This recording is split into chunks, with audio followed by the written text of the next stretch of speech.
There comes a time when silence is betrayal. After receiving the Nobel Prize, Dr. King was more frequently asked about his views on international matters.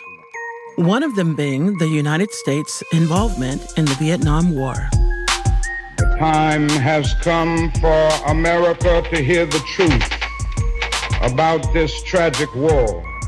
Now, I've chosen to preach about the war in Vietnam today because I agree with Dante that the hottest places in hell are reserved for those who, in a period of moral crisis, maintain their neutrality.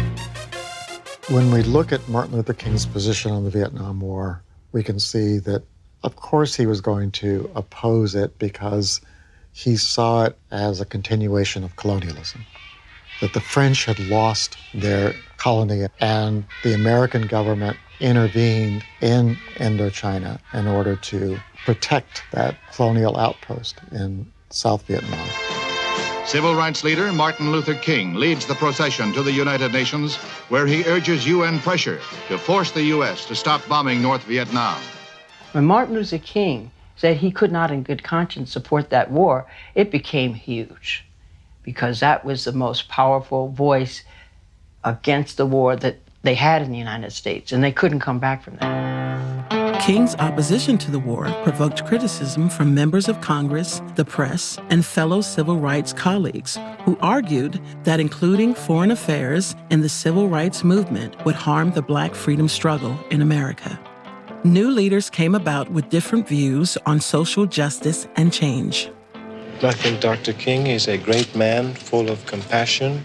He is full of mercy, and he's very patient.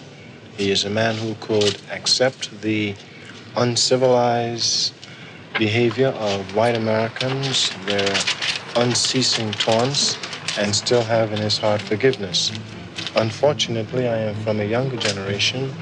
I am not as patient as Dr. King, nor am I as merciful as Dr. King.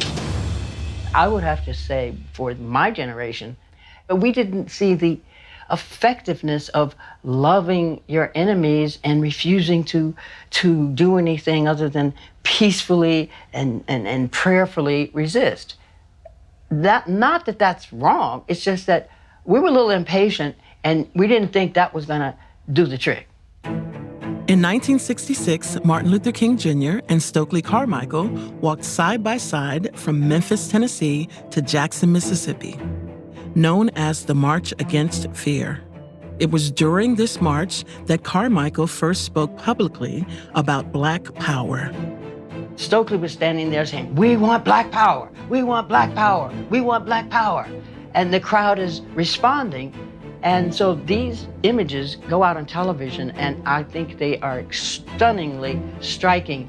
But it was a political change, a sea change for the civil rights movement, and it was very intimidating to many white people.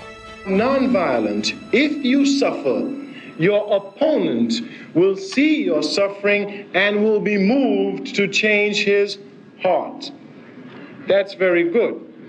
He only made one fallacious assumption. In order for nonviolence to work, your opponent must have a conscience. The United States has none. Has none.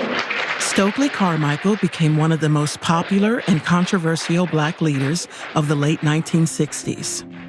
Martin Luther King, however, stood by his ideal. Then I believe we will be able to continue to keep a nonviolent movement alive and keep Negroes committed to this method of struggle.